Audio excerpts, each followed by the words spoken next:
এখন আমি মাইকে আহ্বান করছি আমাদের সকলের সুপরিচিত গাবতলা জামে মসজিদের মাননীয় পেশ ইমাম জনাব হযরত মাওলানা আব্দুল মুনঈম সাহেব।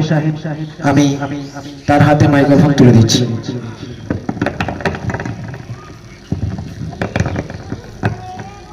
আসসালামু আলাইকুম ওয়া রাহমাতুল্লাহি তাআলা ওয়া বারাকাতুহু। সালামের জবাব দিলেন যে ইন্নাল হামদুলিল্লাহ ওয়াস সালাতু ওয়াস সালামু আলা রাসূলিল্লাহ আম্মা বা'দ। فيا أيها الحاضرون والإخوان المسلمون رحمنا ورحمكم الله. فقد قال الله تعالى عز وجل في القرآن الكريم: فأعوذ بالله من الشيطان الرجيم: وأخرى تحبونها نصر من الله وفتح قريب وبشر المؤمنين. صدق الله العظيم. আজকে ভগবানপুর উত্তরপাড়া জামে মসজিদ প্রাঙ্গণে ফুরফুরা শরীফ আহলে সুন্নাতুল জামাত শাখা কমিটিদের প্রচেষ্টায় সুন্দর একটি মহতী প্রতিবাদ সভা, র্যালি ও প্রতিবাদ সভা। আজকে আমরা এ জায়গায় উপস্থিত হয়েছি, বিশেষ করে স্টেজে আমার শ্রদ্ধা ভাজন আসাদিজ কিরাম এবং ছাত্র আন্দোলনের সৈনিক তারা ছিলেন। পাশাপাশি আজকে যিনি সঞ্চালনা করছেন আমাদের জনাব হযরত মাওলানা শামীম সাহেব সহ এখানে অসংখ্য সম্মানিত ব্যক্তিরা আছেন। সবাইয়ের নাম আমি নিচ্ছি না, যার কারণ সময়ের স্বল্পতার কারণে। মনে রাখতে হবে মহাত্মা গান্ধীর একটি কথা, তিনি বলেছিলেন যে আমি এমন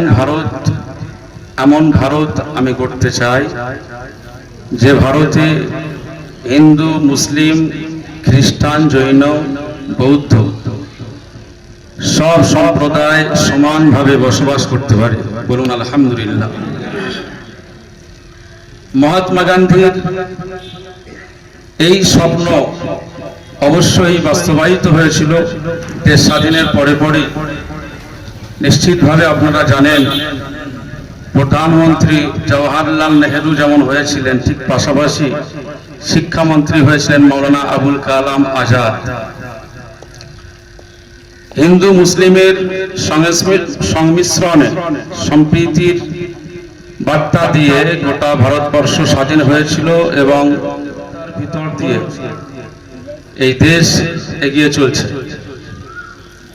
নতুন করে আমাদের কাছে একটা মানসিক বিধ্বস্তের মধ্যে আমরা পড়েছি। বর্তমান মোদী সরকার আমাদের যেভাবে খেপানোর চেষ্টা করছে, মনে রাখতে হবে শুধুমাত্র একটি গোষ্ঠীকে, শুধুমাত্র একটি সম্প্রদায়কে যে এইভাবে খেপানো, এটা মনে রাখতে হবে কাদের বিরুদ্ধে খেপানো হচ্ছে। আমরা আন্দোলন করি না, বরং মুসলমানরা আন্দোলন শেখায়। বলবেন না সুবহানাল্লাহ? খালিদ, সালাউদ্দিন এবং আমরা খালিদ বিন ওয়ালিদের উত্তরসূরি। যে কোনো ভাবেই তোমরা আইন প্রণয়ন করবে, আমরা মাথা পেতে নেব, এটা আমরা কোনোদিনের জন্য মেনে নেব না। কিভাবে আমাদের আইন এবং অধিকার ফিরিয়ে নিতে হয় সেটা আমরা মুসলমানরা আমরা জানি।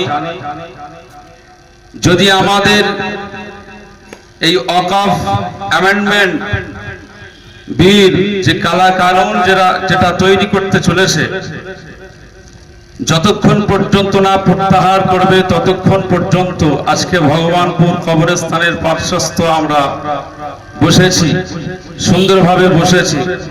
মনে রাখতে হবে যদি প্রয়োজনে রাজপথে আমাদের শরীরের রক্তের ফোঁটা বিছিয়ে দিতে হয়, তথাপিও আমরা রক্তের ফোঁটা বিছিয়ে দেব, কিন্তু আমরা মোদির এই কালা কানুন আমরা মানব না। কথা বলেন ঠিক কিনা?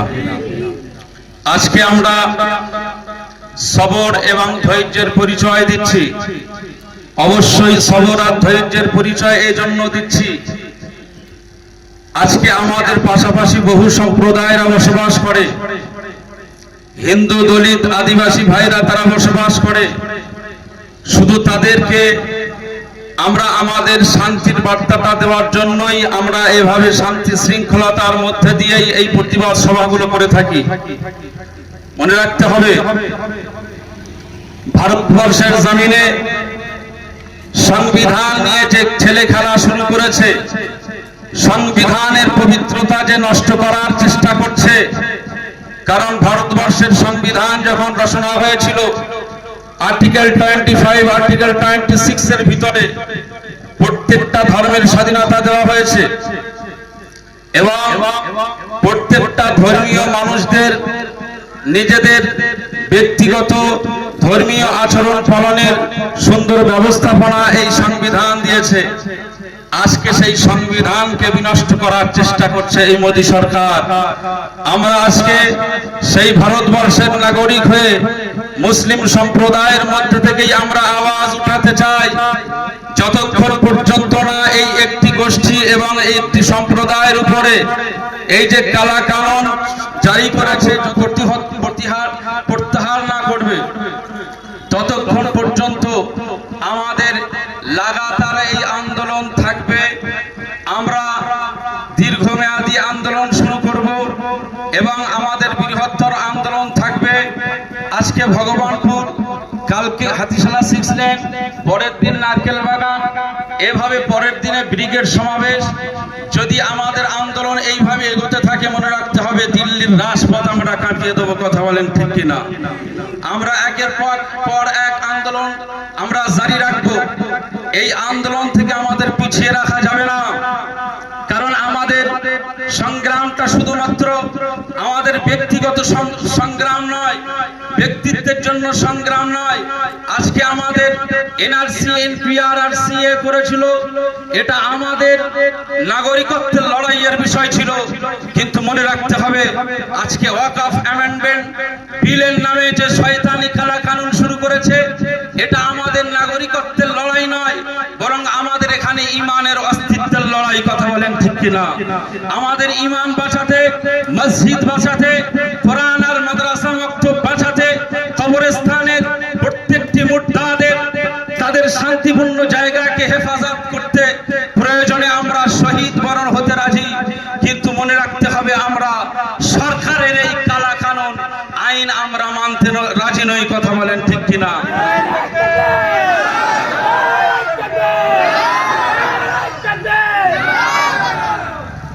আজকে আমরা এখানে ইব্রাহিম সাহেব হুজুর বলছিলেন যে আমরা সজাগ হতে পারছি না, সত্যিই তাই।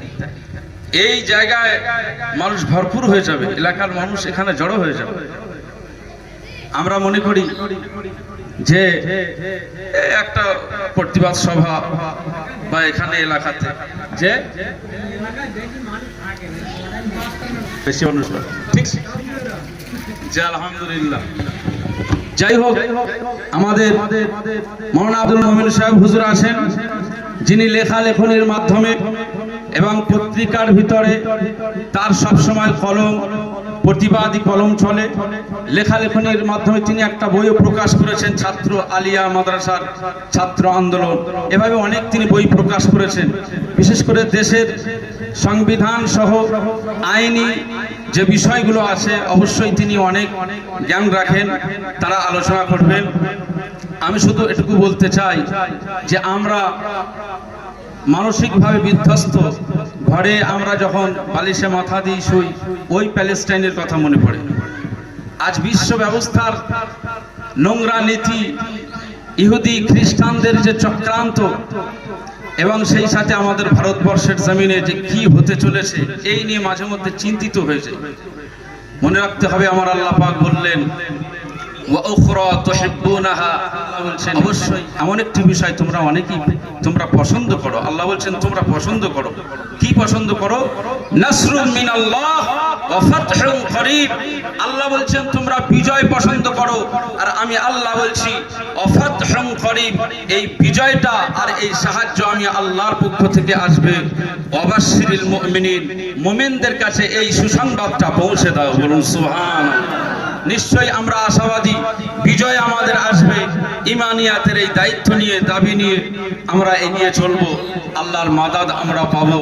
অবশ্যই আমরা ভারতবর্ষে যেমন ছিলাম, আছি, ভবিষ্যৎ কিয়ামত পর্যন্ত এই ভারতবর্ষে থাকবো, মাথা উঁচু করে, মাথা নিচু করে নয়। ওমা আলাইনা ইল্লাল বালাগ। আসসালামু আলাইকুম ওয়া রাহমাতুল্লাহ। আলহামদুলিল্লাহ, খুব সুন্দর গোছালো কিছু কথা আপনাদের কাছে উপস্থাপন করেছেন আব্দুল মুনঈম সাহেব, তাকে অসংখ্য ধন্যবাদ। আসলে গোটা পৃথিবীতে নেতৃত্ব দিচ্ছে যারা, একদিকে তারাও যেমন ইসলামের দুশমন, আমাদের দেশে যারা দেশ পরিচালক, এই দেশ এবং আন্তর্জাতিক লেভেলে যারা আছে, মূল দায়িত্বে আছে, তারা সকলেই মুসলিম বিদ্বেষী। একদিকে যেমন ইসরায়েল লক্ষ লক্ষ মানুষকে নিধন করেছে, কিন্তু অবাক লাগছে যে বিশ্ব বিবেক এখন নিশ্চুপ। সামান্য একটা কিছু ঘটলেই যে বুদ্ধিজীবীরা রে রে করে চিৎকার করতে থাকে। কিছুদিন আগে রাফার শহরটাকে একেবারে নিশ্চিহ্ন করে দিয়েছে, লক্ষাধিক মানুষ মারা গেছে, কিন্তু না কোনো মিডিয়ার হেলদোল আছে, না কোনো বুদ্ধিজীবীদের হেলদোল আছে। এরূপ বুদ্ধিজীবী এবং গদি মিডিয়াদেরকে আমরা ধিক্কার জানাই। আজকে গোটা দেশে কি অবস্থা হচ্ছে আমরা দেখেছি, একের পর এক এমন একটা পরিস্থিতি সৃষ্টি করে রেখেছে। আসলে এটা একটা বিভাজনের রাজনীতি করে মানে আমাদের গैर মুসলিমদেরকে, হিন্দুদেরকে বোঝানো হচ্ছে তোমাদের আমরা অনেক কিছু করে দিচ্ছি, কিন্তু হিন্দুদেরও যে ক্ষতি হচ্ছে। আজকে দেখুন, দ্রব্যমূল্য বৃদ্ধি হয়েছে। 10 বছর আগে 14 সালে বিজেপি সরকার ক্ষমতায় এসছে, তখন যে ডিজেলের দাম ছিল, পেট্রোলের দাম ছিল, গ্যাসের দাম ছিল, তার 3 গুণ হয়েছে। এই দাম যেমন আমাদের পকেট থেকে যায়, তেমন হিন্দু ভাইদের পকেট থেকে যায়। কিন্তু দুঃখের বিষয়, তাদেরকে ভুলিয়ে রেখেছে। আমরা 370 ধারা বাতিল করে দিয়েছি। আমরা বাবরি মসজিদ ভেঙে দিয়ে সেখানে রাম মন্দির প্রতিষ্ঠা করেছি। আমরা 3 তালাক আইন পাশ করেছি। আমরা এই ওয়াকফ বিল পাশ করেছি। আচ্ছা, এর জন্য আমি বলতে চাই যে কোন হিন্দুর কি উপকার এসেছে? কিন্তু তাদেরকে এই একটা চকলেট দেখিয়ে তাদেরকে ভুলিয়ে রেখেছে। আসলে তারাও ক্ষতিগ্রস্ত হচ্ছে। যাই হোক,